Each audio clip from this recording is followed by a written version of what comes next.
What is up, everyone, and welcome back to more Sword Art Online Season 3. So, in the last episode, things got pretty insane. There's a couple of things I want to talk about in regards to Episode 5. A few of you sent me some pages from the manga, and there was quite a lot of scenes that got cut out from Episode 5. And I did say to you guys in regards to the app that Asuna has where you can see Kirito's heartbeat.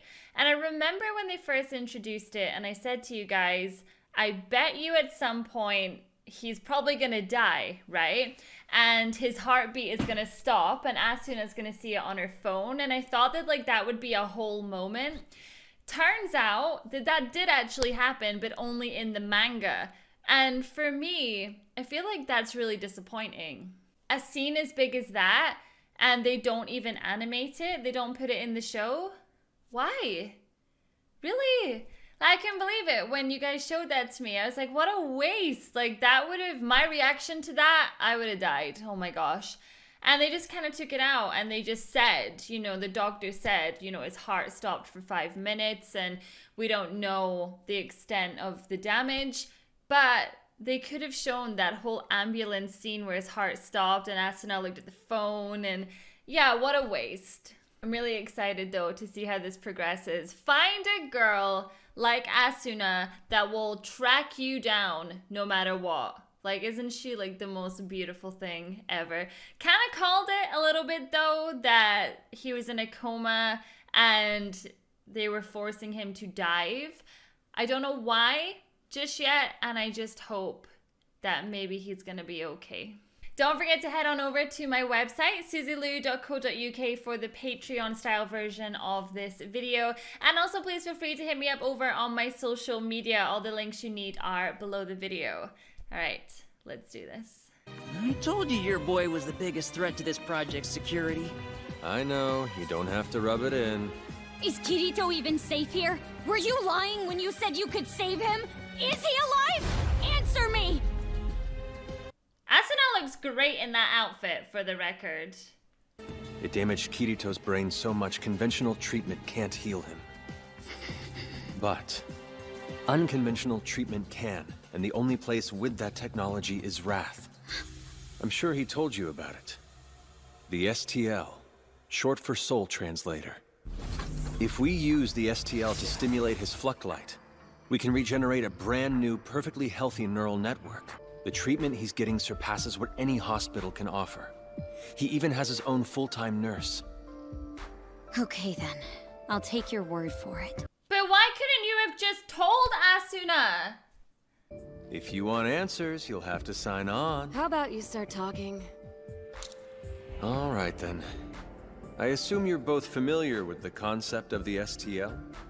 It reads souls, or Fluctlights as you call them, and allows the user to dive into a virtual world that's incredibly lifelike. That's correct. And do you know what the objective of this project is? To create a bottom-up, multi-purpose artificial intelligence. What? I don't even know what that is. I just want Kirito to be okay.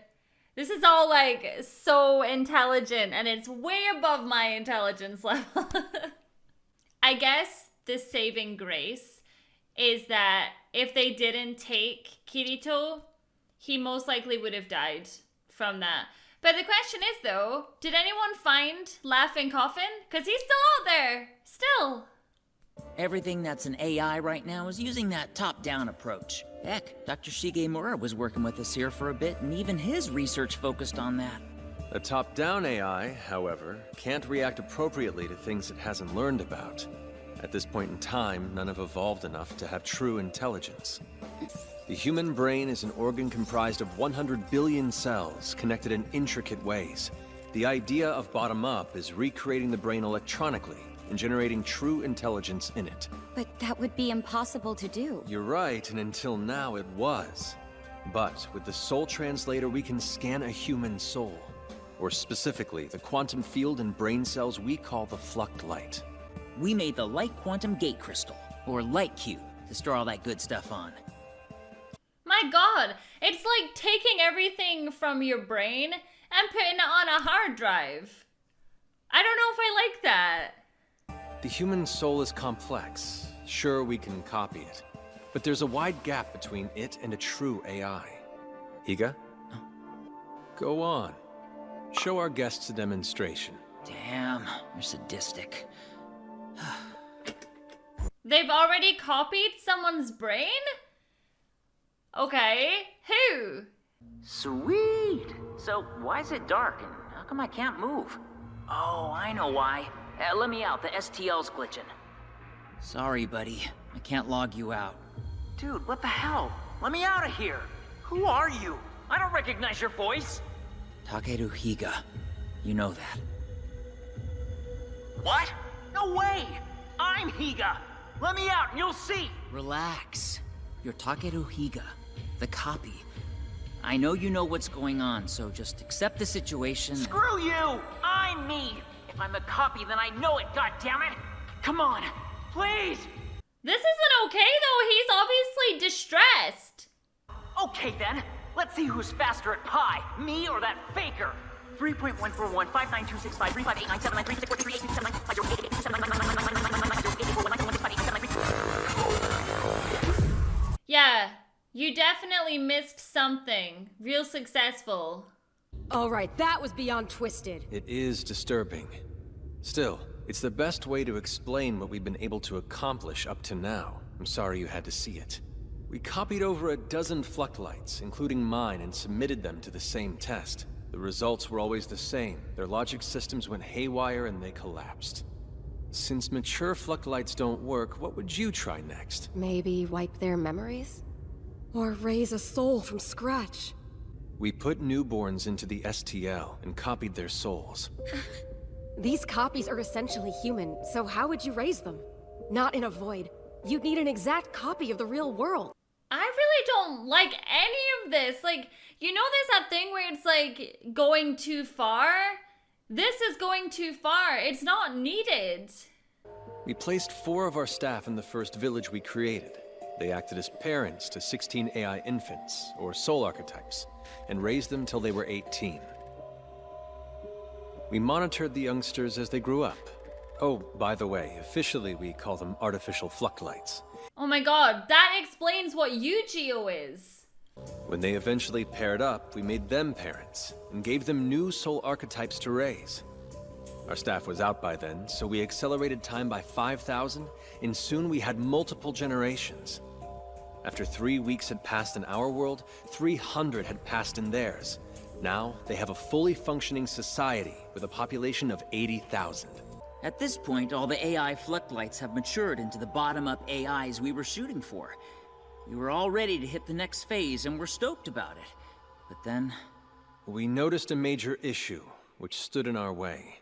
The governing body there, called the Axiom Church, created a set of laws called the Taboo Index. The what index? The Taboo Index.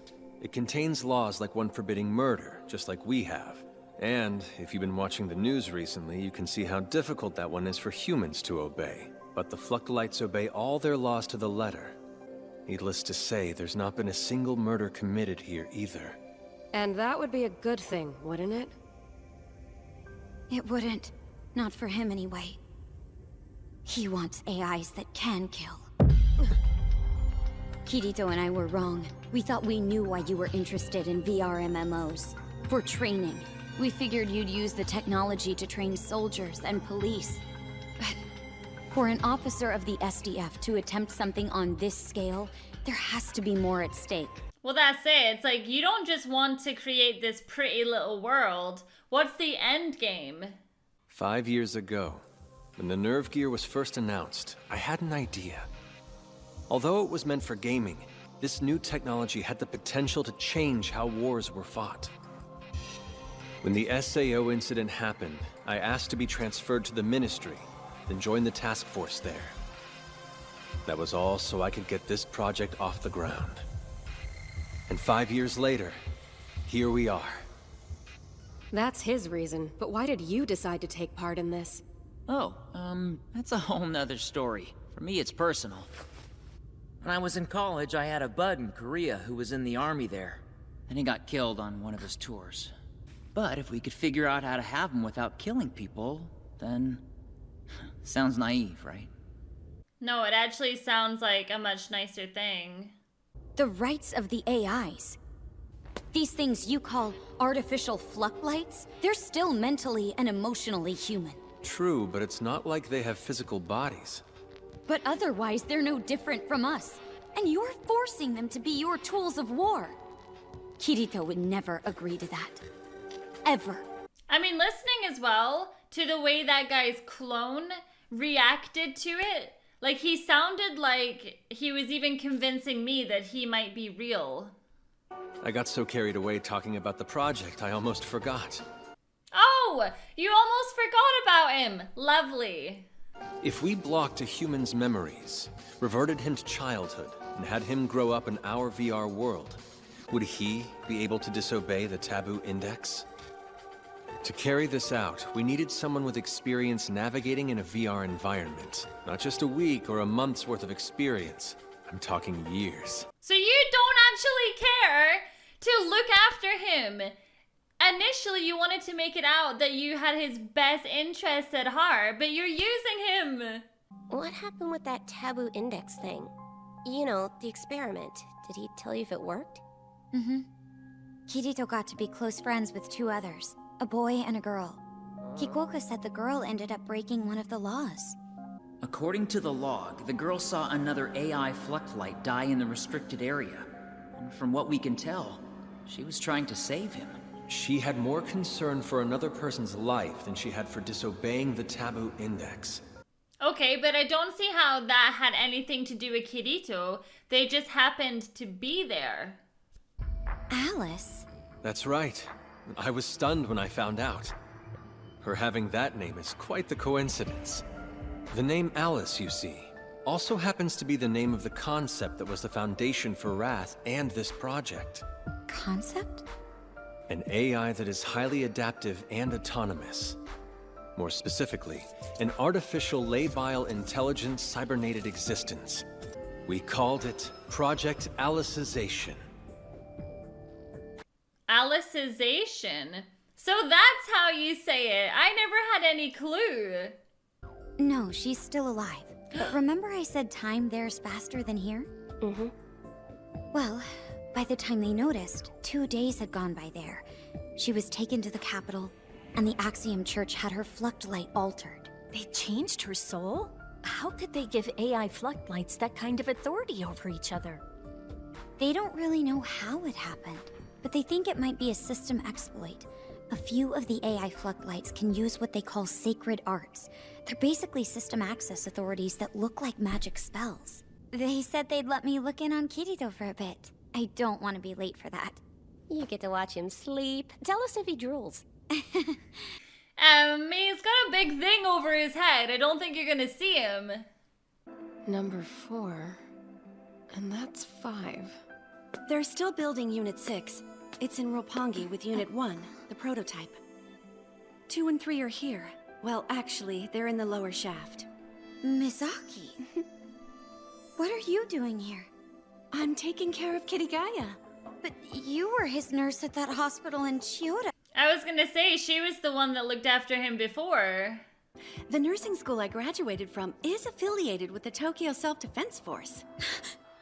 Sergeant First Class Natsuki Aki. As long as I'm on duty here, I swear I will protect Kirigaya.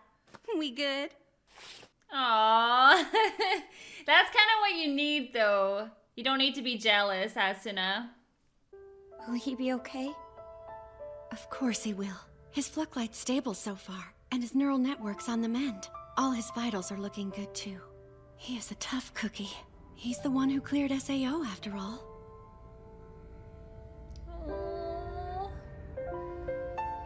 They had all these plans. Go to America, live out the dream, and now look at it.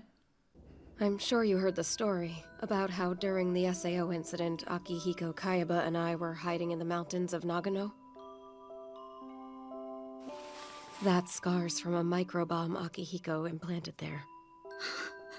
The news said he put it there to force me to stay and help him with his plan during those 2 years. But that's not the truth. He put it there so that when we were caught, I wouldn't be charged with aiding and abetting. It was a bluff to keep me safe, and the only present he ever gave me. When Akihiko got into the Toto Institute of Technology, he was already head of development at Argus. But I didn't know about that. All I saw was a scrawny loner who only cared about his research. You want some inspiration? Then get out once in a while. I need to find a way to emulate the feeling of sunlight on the skin. What? It's so weird to me. Like, do these people not like living in the real world? As you say, the sun on your skin, the wind in your hair. Why do you want to be in a machine hooked up all the time? And I didn't know him at all. I knew Akihiko was at his cabin, but I didn't go there because I wanted to help him. I went because I wanted to kill him. Girl. And then, I don't know why, but I couldn't do it. Well, I mean, duh. It's not easy to kill someone. And then he went back to Einkrat.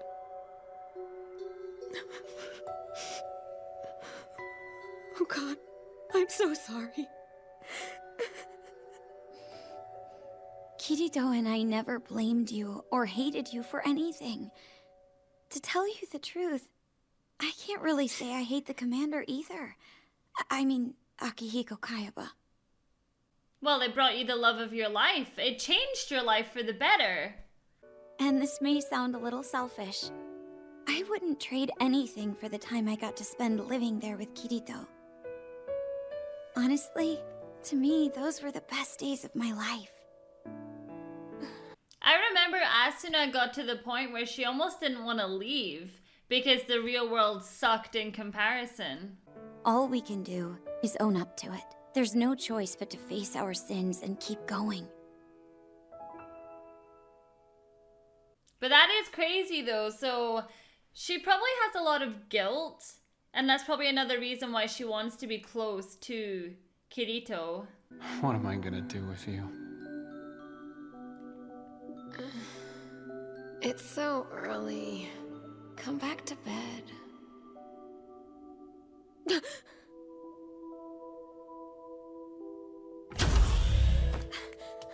Was that a dream?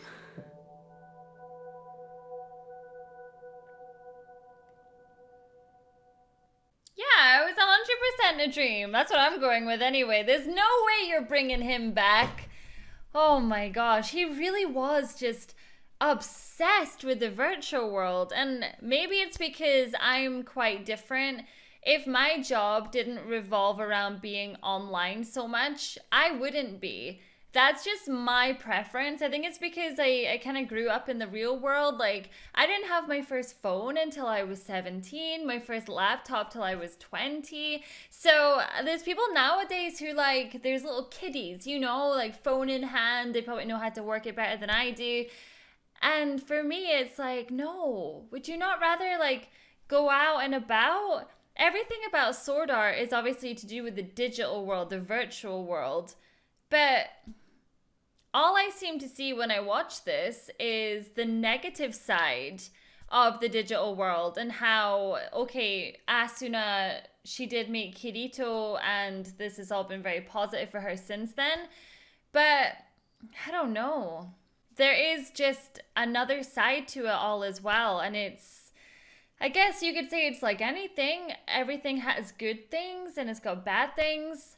But there's a lot of obsession when it comes to this online world, and you see it even in our world, in the real world. You see people like obsessing over things that are said on Twitter and the internet, and I personally, like, I just can't relate. I just don't care enough because it's not in my physical world, if that makes sense. So Sword Art is definitely a strange one when it comes to me kind of reacting to it, because a lot of the time I am very much like, online world is fun, but it shouldn't be so serious. And it shouldn't be this big thing that you could potentially, like, get rid of your real world life. And the whole like copying your soul and your brain and all of that kind of stuff, it's like, oh my gosh, I don't know. What are we gonna do? Like actually start having clones of ourselves and we just stay indoors all the time?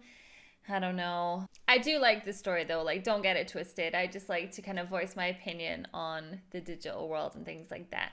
Thank you so much for watching this episode with me. Don't forget to leave your thoughts below. What did you think of the episode? And I will see you all in the next one. Bye.